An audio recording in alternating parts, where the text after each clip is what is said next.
Please join me in welcoming the stars of Beautiful, Jesse Mueller, Anika Larson, and Jared Spector.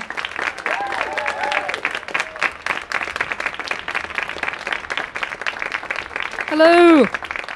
Hi. Before you started working on Beautiful, how much did you know about Carole and Barry and Cynthia and Jerry?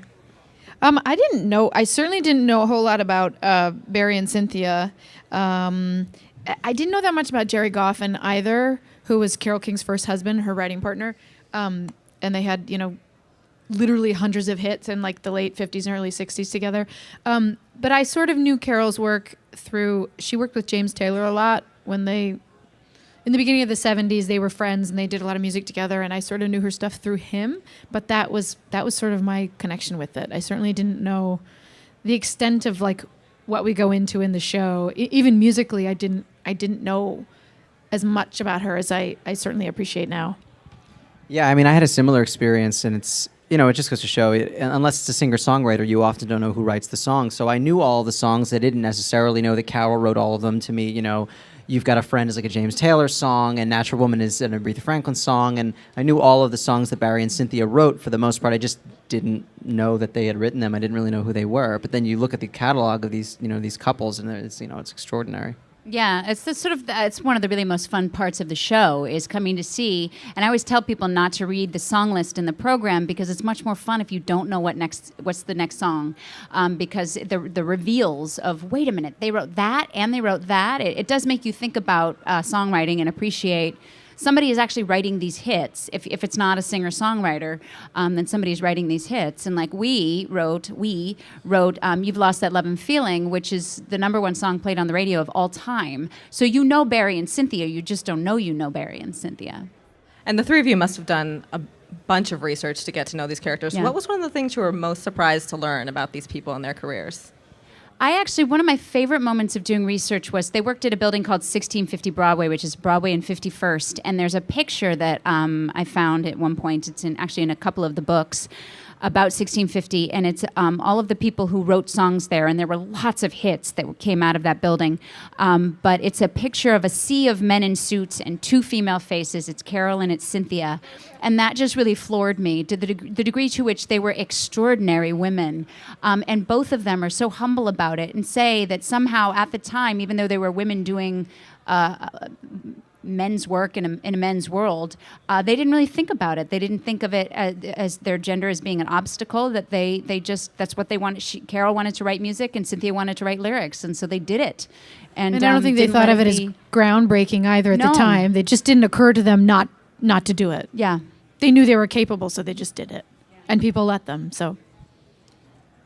Yeah, I mean, that's just the concept of what Donnie Kirshner put together with taking teenage writers to write songs for teenage artists who were selling, to teenage record buyers. I mean, that concept of what he started doing, and just as we went through finding out that these little pairs of Jewish kids in offices were writing all of these songs, especially a lot of R&B songs, for all of these prominent black groups, the Shirelles and the Drifters, etc. And you would just never think that's how these songs came about, and then you find out, wow, you know what I mean? This two writers from Brooklyn. Yeah, and there was this it was an extraordinary time to be born in Brooklyn, apparently, because it was just a whole cluster of people. I mean, it wasn't just these guys; it was a lot of others. I mean, Neil Sedaka, it was Paul Simon. Paul Simon, yeah. It was there were so many of them that came out of that time, yeah. And I think that generation too was part of that. Came from that generation, had an appreciation of the generation that came before it, which was all the writers of Tin Pan Alley and a lot of the people that were writing Broadway musicals. And I know that the real Barry, Cynthia, Carole, and Jerry, when this all came together and it became a Broadway musical, they were all so thrilled because they had all had an investment in that sort of art form before. Like Carole and Jerry, one of the first things they set out to do together was to write a musical and write a play. It never really happened, but they're portrayed in a musical now, so it's kind of cool. Yeah, that's so cool that you bring up the real people who are all alive. Jerry, Cynthia, and Carole are still with us and still. Actually, Jerry passed away. Jerry passed away. Jerry passed away, but yeah, the three the other 3 writers are still But that was alive only a and- few months ago. So. Yeah, it was only a few, but he was around when you were first putting up. Yeah, and he came. the So show. all Yeah. of them have seen the show. Yeah, which is so great. But Carole didn't end up seeing the show until a little bit into the run. You had met her once, I believe, in San Francisco when you were running there. Yeah, we or met after her. You got back. Well, We met her we here met for her when we rehearsal. got back. So we did this show out of town in San Francisco for like a month, right? Yep. Ish. Okay. So we rehearsed in New York, then we went to San Francisco and did the show. And we came back, and I remember I saw you. We had a week off, and we were walking down. I don't remember what rehearsal studio it was. But I was walking down the street, and I saw Jared walking in, and I was like, "Oh, I can't wait to give him a hug." And I think I did. I walked into the vestibule. And I was already like slack-jawed. Yeah, he had already seen it. So she had her back turned to us, but I saw Sherry, one of her daughters, and her manager. She's her manager now. And she's been very involved in the project. She's one of our lead producers, very instrumental in making it all happen. And I just see the back of Carole's head, and I knew it because I saw the hair. And I was like, and I think I just looked at Yeah, you, and we I were was like, like- all right, so we guess this is happening today. And then sure enough, we got up in the elevators, and Sherry kind of turned to me, and she was like, I have someone I'd like you to meet. I was like, okay. Absolutely, I'd like to have that happen. And she was she was so cool. And then, but yeah, then she didn't see. That was what, November, Yep. and she didn't see the show until April. So It was very difficult for her to see, Yeah, that's what I had heard. And then she came to see it, and she said, not because it wasn't good, but because it was. No, because okay. it was good. Because it was in good. fact. No, she did She say said- that. yeah, no, she no, did she say said, that. She yeah. was like, because she'd hear things from people that friends would go see it and stuff, and it was almost like the more positive feedback came back about like, Carole, it's really, really great. It was like the harder it was for her to see it, because if you haven't seen the show, if you do, hopefully you come see it. It portrays a lot of really, well, for all the writers involved, it portrays these very difficult, intimate, life-changing moments in their young lives and their young careers. And yeah, it was just very difficult for her to sort of watch it all happen again. I mean, she lived through it, so. So what was the night like that she came to see the show? You didn't know she was in the audience.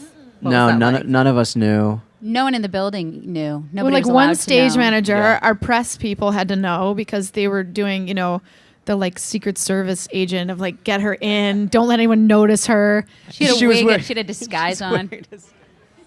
And Jared was doing the speech for Broadway Cares collecting, which the theater community does twice a year, right? And he's starting you got to about. I was, After- I this was is doing my after we normal bowed. This is spiel. after Yeah, we did the bow, show. right? We have no idea she's there. And they go out and start the thing. And they had told us that the couple of days before, like, we're going to tape the Broadway Care speech. Tricky For press. fools. And of course, I'm a schmuck. Yeah, sure, whatever. That makes sense. No, that makes no sense, but sure, fine. So we're ready for the cameras to be in the crowd. So we were all prepared. So it wasn't alarming. And then I get 10, 15 seconds into the speech, and suddenly there's this gasp from the crowd, and I'm like, "What the hell?" I look over, and there she is. Just She's walking out Just from this stage right with a radiant microphone light and her of a like human sparkly being. black jacket, and the audience is just going nuts. And I saw her, and I immediately turned to Jesse because I was like, "How's Jesse doing?" And Jesse immediately face crumples, just immediate tears. I think I went into a cold sweat. So then I sympathy cried. I think we didn't stop crying for about 15 minutes. The audience lost their minds, and then She took the raised mic. She took the m- $30,000 single-handedly for Broadway Cares that night by singing "You've Got a Friend" for the audience. She took the mic and just took over the stage, and she said, "This is my first time seeing it, and it's effing awesome." She did say that. You can actually, if you go on YouTube and type in Carole King Surprise, you can see there's like a 4-minute version of it. That's amazing. And Anika, you have one of my favorite stories about meeting Cynthia as well, and the kind of the relationship that you've developed together in Yeah. researching your character and getting to know her. Can you talk a little bit about that? Yeah, we've become real buddies. We actually went out. We went on sort of a double date and went out drinking together at one point, and that was super fun. And lots of stories, lots of truths came out that I can't reveal. But she's really loving. It's not really a side of her that you see too much. She's super sassy and funny in the show, but she's got this real loving side. So she's really taken me under her wing, and we've become really good friends. And so we email back and forth all the time. And it's this game has started where she calls "Dear Me" and signs "You," but it's always a different. Like I'll say I'm 8 times a week you, and she'll write back "Vintage You," and it's just become this little game. Yeah, super cute. She's so funny. She's really as funny as she is on stage. So it's always just she makes me laugh a lot. Yeah, and then Jared, you had the wonderful opportunity of performing with Barry when you did a concert at 54 Below in the city. Can you talk a little bit about working with him? And Yeah, doing it was so. I mean, yeah, it's amazing. I mean, it was kind of a fun little role change because it's been a while since he performed, even though he has records out, and I've listened to his some of his CDs, and he still sounds great. He still really sounds great. And but he called me. We worked it out over time. We had a bunch of phone conversations, and he was a little bit nervous. I hope he doesn't hear this and get embarrassed. But he was a little bit nervous, and he hadn't sung in a while, and asked me if can make sure that there's lyrics, so that just in case he forgets. And I said, no problem. We're gonna whatever you need will be totally taken care of. And then we had this band rehearsal with all the guys and girls I usually play with, and Barry, and he came in and we sang, and then he was going to sing Somewhere Out There by himself, the piano, and it's just amazing to see 7-8 veteran Which musicians. they wrote, Cynthia and Barry, long after the show ends, but they wrote the song Somewhere Out There from An American Tale, the movie. Yeah, so there's Nominated for an Oscar. 7 or 8 of us are just in this rehearsal room watching him, and just weeping alone, and then we got to do it on stage again. He came up and sang several songs, and he sang Somewhere Out There in front of everybody. And I've actually seen pictures of myself, kind of like a little boy on a stool, just watching him. And Nika and I were there. We saw it happen, and we were sitting with Cynthia. At least the one night. Yeah, that was the one night. That was the one night. Yeah, it was really cool. And to watch Cynthia watch Barry, it was just very cool. Cool. I didn't get to see it, but I heard that it was amazing, and it sounded like such a fun night. Yeah, so it was really amazing. Such a great opportunity. Another great part of the show is, Carole King's a wonderful piano player, and she plays piano and for all the songs. And Jesse, on stage, you had to kind of learn that ability, and also, but it's not actually you playing the songs in the show. So talk to us about that bit of theater magic and how you train to do it. And yeah. I mean, I'm playing. Everybody that plays instruments in the show is playing them. I mean, the pianos are all functional. There's no sounding boards in them. The keys are all functional. Jared plays the piano in the show. Jared plays the guitar in the show. And several other people play guitars and drums and things like that. So we all had lessons to make sure that we were syncing up with what was happening in the pit, because the sound is being sourced from what's happening in the pit. So, when we were all really game for that, I know I'm just speak for myself, but to me, it was a huge part of making it as realistic as possible. I mean, I had to sort of take it on as another acting challenge, because I'm not as good of a piano player as she is, obviously.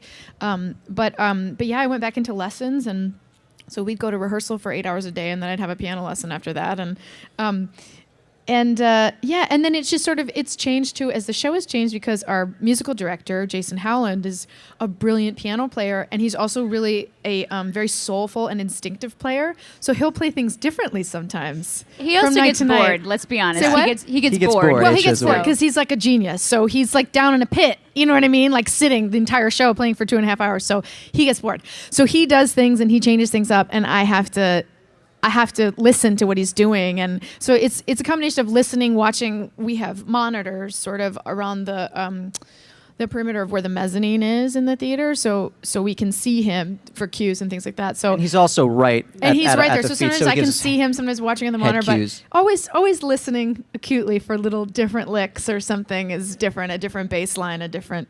He messes with you a lot too. Yeah, in he your messes one with me a song. lot, especially You when catch it, though. when I'm singing, when I'm playing for Cynthia, especially because Or I'm Boy I not Love, because I'm not yeah. singing lead on it, so then I can actually pay attention to, and I'm looking right over the piano, and he's right there, so I can always catch him. Jason is, I mean, I think this is one of the things that makes the show so special. The better that illusion is, the more believable the show becomes. And Jason has done such an amazing job at capturing the authentic personality of each piano player. And it's amazing to watch Jessie mimic the creation of the sound that Jason is actually playing, so that it really does look like she's doing it, because she plays with Carole's attitude and Right, he does, and then her, I'm doing what I've seen him do. yeah, and so her physicality, and I try to do the same thing, because they're exciting piano players. They play with gusto, and so you can't just tickle. You really have to dig in, and so you have to play confidently, even if you're not really Do you playing feel it it in your shoulders too? Yeah, Like at all end the of it? time. Oh, yeah. I mean, I don't play as many songs, but it's wonderful to watch. I mean, sometimes we forget that she's not playing because she's so in it, and that synergy. And I mean, and that changes the way that you sing vocally, sitting at the piano. Well, and I was just also- gonna say, one of the things that's so fun about the show. I mean, there's some freedom because it's pop music. It's not like we're doing, I don't know, like Rodgers and Hammerstein, where you really you do, or your Sondheim, your exact rhythms, and you're like, because of Jason, the music director, we have a little bit of freedom, and he does things a little differently. If he plays something different, I sing it a little differently, or sometimes when I sing something a little different, he'll play something different. He'll reframe a chord and it's really cool, and it's one of the things that keeps it really really fresh and really kind of different from night to night and very much alive, I think, both for the performers and for the audiences. Yeah, it makes it rock and roll. Yeah, It exactly. feels like you're singing with a band, because you really are singing with a band. You're singing with an improvisational group of musicians who are staying true to, a certain framework so that the show continues to go, and, tempos are generally set. But we have, from the top down, we have this amazing group of musicians who are varying slightly all the time so that we all can stay alive within the music, which really makes it exciting. Yeah, I'm going to ask one final question, then we'll open it up for audience questions. You mentioned that it is pop music, and that you mentioned earlier with the idea of young songwriters writing for young artists. How do you think that these writers and singers have influenced today's artists?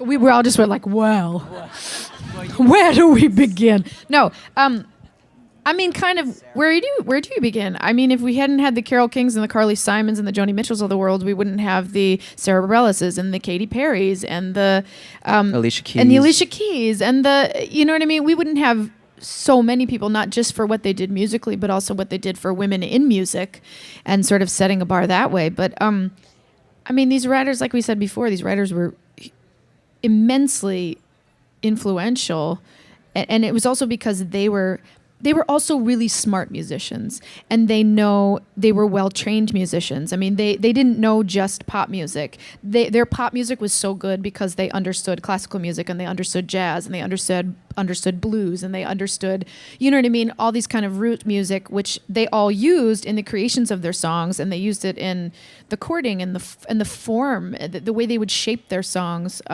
which, you know what I mean, songwriters are still using today. People are always messing with it and breaking it and coming away from it and coming back to it, but it's like they're hugely influential. I mean, I think, you know what I mean, even in like 10, 20 years, like these kind of writers are going to be, they are as influential as, like, they're going to be like the new standards. You know what I mean? As we see standards today of like the Irving Berlins or, the Cole Porters of the world. Like, yeah, there's no reason this is kind of what these people are or will be now. Yeah, the idea of a rock and pop American, that rock and pop music will be part of the sort of Great American Songbook. Yep. These are the writers of the songs that that should be included in that. And it's so American, like, it's in very the annals of uniquely American. music.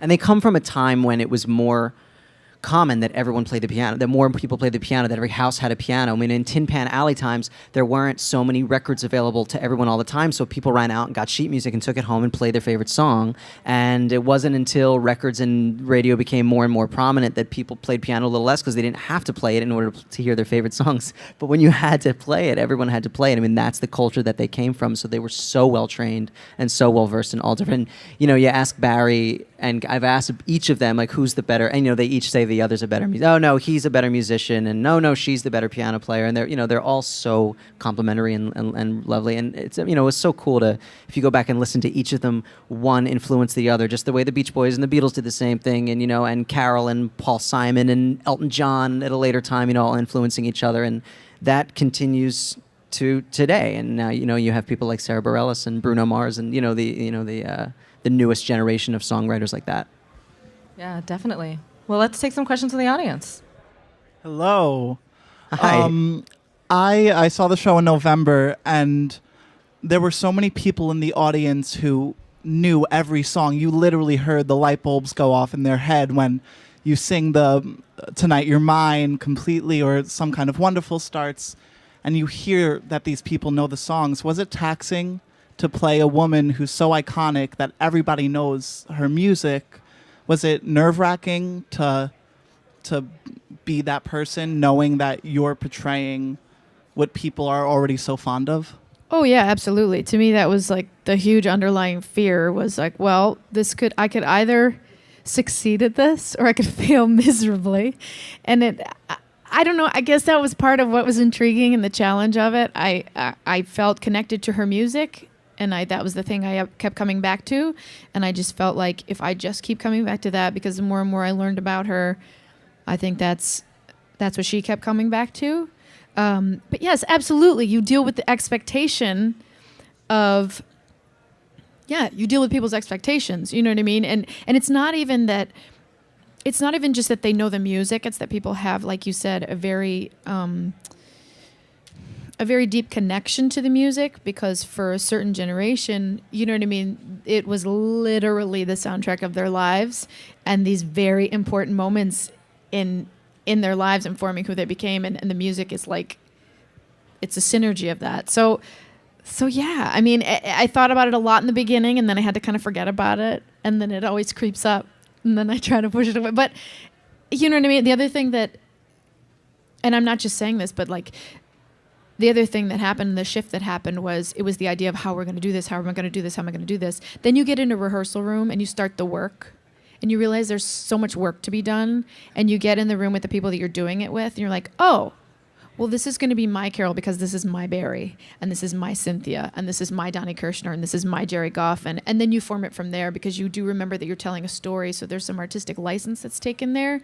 But yeah, I mean, it's something I think about all the time, and I think it like, we all know we have a very high bar, and then that's what keeps us motivated every night to tell the stories, you know, as truthfully as we can and with as much integrity that we can. All right. You brought it up earlier that music was produced, written at 1650 Broadway. Why is it that Alden Music being at 1650 and so many other publishers in at 1650, did the music become known as the Brill Building sound, which was at 1619, had nothing to do with... Right, different building. This happens a lot. They were sort of happening at the same time. There's this sort of swift line that happens in the show very quickly. Donnie Kirshner has a line about, like, it's when Carole first comes to pitch her song, and he says something about, like, this isn't the Brill Building with their fancy big time writers. There was a shift from what was happening in the Brill Building was these very what's the word I want? Established. Thank you. Very established writers. And then the thing with 1650 was with Don Kirshner and Al. What was his name? I'm like an Al. I'm blanking on his name, but that's where Al Dunn Music came from. Don Kirshner and Al. And I'm terrible. I'm blanking on his name right now. Nevins. Thank you. Nevins, was that it? Thank you. They just had this sort of wild idea, which was like, well, rock and roll is like teenage music. That's where this is coming from. That's who's buying this music. What if we got teenagers? And that was the thing. They went out and they found the Barry and Cynthias and the Carols and the Jerrys and the Neil Sedaka's and the Paul Simons of the world. And Yeah, Carole was 18 when Will You Still Love Me Tomorrow was number one. Or was it number one? Yeah. mm-hmm, yeah, that was their first number one hit. I mean, But yeah, there's often confusion about that. you got 1650 and 1619, which is the Brill Building, right across the street from each other, more or less, and, you know, these different groups of writers writing at the same time. I mean, I was in Jersey Boys for a long time, and Bob Crew and Gaudio and Frankie Valli and all those guys were in the Brill Building. And I really think maybe it just comes down to, like, the Brill Building is easier to say than sounds better. 1650. It's like, oh yeah, that's the Brill Building The stuff. Brill It's Building like, sound. And they Also, all the were 1650 influencing sound each other. They're sounds all pretty good. influencing but- each other And they'd see all each other back on the and forth. sidewalk. I mean, it was all the same neighborhood. They'd go down to the newsstand and get the billboards at the same time. So I mean, it was all part of the same world. So if you're looking at the world from the outside, it's easy to sort of put Lump it all it under in. one umbrella. 1650 needs a name, and then I feel like Yeah. it would have had the same. Yeah. a one-syllable name. Yeah, a really Yeah. easy, catchy one. We'll think of it, and then, yeah. Hi, Miss Larson. I've heard a lot of your stories about some of the medical things you went through when the show in San Francisco, and I just admire your work ethic so Thank you. much. And I was wondering if you could talk about what was able to power you through that. Yeah, he's referring to our literally day 4 of rehearsals. We had all just met, and I started getting stomach pains. And I thought it was gas, so I didn't say anything because I'd only known the 4 days. Now I would talk about it with them, but 4 days in, I didn't. Turned out I needed emergency colon surgery. They had to remove 8 inches of my colon. So they tell me that at 4 a.m. in the ER, and I said, well, how long is it going to take to recover? Because I'm doing this new Broadway show, and I knew how extraordinary it was going to be on some level. You don't really know, but I believed. And they said it would take up to 8 weeks to recover, and I didn't have 8 weeks. And I didn't really know what I was going to do. But then I woke up from the surgery, and my Trinidadian night nurse said to me, tomorrow morning, you got to get up, you got to walk, you got to move, because the only way they're going to let you out of here is if you poop. and they're not going to feed you till you pass gas, so you got to walk, you got to get it moving on the inside. So I thought if there's something I can do to control my fate, and I beat a groove in the waiting room outside my hospital room. And 6 days after my surgery, I was back, staples up my belly, I was with a binder around my waist, holding it together. I was back, I'd lost 10 pounds in 10 days, and I was back in rehearsal with these guys trying to act macho like I was fine. I wasn't really fine. They could clearly tell because he always had a chair waiting for me the minute we were done with scenes. And I couldn't really sing or talk very well, but the producers had known me. I'd done the workshops of the show, so they knew what I was capable of, and they hung in there with me. And so honestly, I thank you for, but I don't feel like there was really an option. I mean, it was, you don't give up on this. It's this extraordinary role in an extraordinary show. You fight for it. And then it was the group, the community, taking care of me and making it possible for me. The producers got me a car service to take me to and from rehearsals every day because there's just no way I would have been able to navigate the subway. So everyone helped to make it. They would call me for shorter days for a while and sort of let me take it easy. And so that's what made it possible for me to get through. Was really get by with a little help from my friends. Yeah, she was such a trooper. I mean, you wouldn't know. I mean, we kind of knew. I mean, we knew because we knew the severity of what she had gone through, but she was so strong. I mean, on the outside, you wouldn't. I mean, most of the cast, I feel like, had no idea quite how bad it was. You We could were just trying see to be it sweet. Flickers in her eyes every now and again. And you'd be you like, know, "Don't make me laugh, definitely 'cause it need to sit- hurts." Yeah, and she, Oh God, it hurts a lot. Yeah. And I just kept thinking I was going to faint, but I couldn't let anybody know. So Having worked with such major songwriters material, how does that, are you guys songwriters? And if so, how does that influence you in terms of the songwriting you're doing or where your songwriting is going? And also, since you're looking at this history of R&B, or a history of rock and R&B, did you go, I assume you went back in and watched a lot of videos of TV shows and such. Talk a little bit about that experience of reviewing it. Now, hopefully you're rock historians. So. Well, there's always more to learn, but no, it does when you play somebody, when you try to get into the mind frame of somebody like that, someone that has, to me, songwriting is one of the greatest talents. Like, I wish I had it, because to me, I've been thinking about it a lot since we've started the show. It is literally being able, oftentimes, to create something beautiful out of something painful. Often, I mean, whether it's a love song or whatever, but to be able to take human experiences and like actually do something with them, not just go through them yourself, but create something beautiful out of it, so that someone else can get through their version of that experience or whatever. I wish I was. I've dabbled in a little songwriting. I'm not sure I have the gift, but doing something like this, I think I really do have more of an appreciation for it and what that talent is, because it's especially when you look at music like this that has stood the test of time the way it has, because it's that good. It's that good. Yeah, so many of the songs are so. I mean, I feel like it's simultaneously frustrating, makes you feel terrible about yourself, and also encouraging because they're so simple. I mean, musically speaking, so many of the songs in the show are variations on Heart and Soul. I mean, they're all 1-6-4-5, 1-6-4-5. You can play that chord progression and sing like 15 of the songs in our show, and yet they make them sound so different. And then there are slight variations, and it's like that's where the genius comes in. And it's something you're like, well, if they could do it that simply, it can be done. And yet, what makes them so extraordinary is that they were able to do it and keep refining this thing down and distilling it until they just had this beautiful melody with an amazing set of lyrics, whether written by Cynthia or Jerry or Carole. I mean, I wish I could do what they did, but try as I might. I agree. I think it's the genius is in the simplicity, as I think a lot of young writers come in and they just work too hard and they gild the lily. And there's always, every night, because I play a lyricist and I'm more verbal than I am musical. They often hear stuff backstage that completely goes over my head. But there's a lyric every night that I feel like sort of encompasses the Jerry Goffin, who was her lyricist, Carole's lyricist, his genius, which is from "Will You Still Love Me Tomorrow?" I'd like to know that your love is a love I can be sure of, and it lines up perfectly so that your love and sure of rhyme, and you don't think about. I mean, we all know that song. I'd heard that song for years, and I hadn't thought. I mean, the simplest words, relaying the simplest idea, and yet that what a genius set of words. Like that the rhyme is perfect. I just think that it's just such a model for people who are working too hard to find rhymes for bigger things. It's just so elegantly, deftly done, and that's what these two teams were just so good at. Yeah.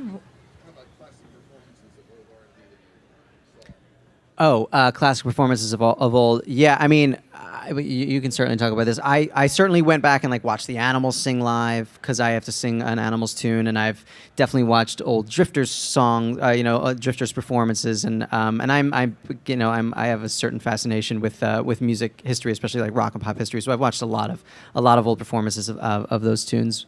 I mean, did you watch a lot of? I mean, there was a point too when Carole wrote a memoir like 5 years ago or something like that. So there was a point when I was going through that book, and she really goes into detail about the people she was listening to and the people that, she listened to these radio shows, and then she'd go to the live shows. And so I was like frantically like underlining everything, be like, I gotta look this person up. And I did, you know what I mean? I wish I could recall all those names now, but like we said before, these writers had such an appreciation of what came before them.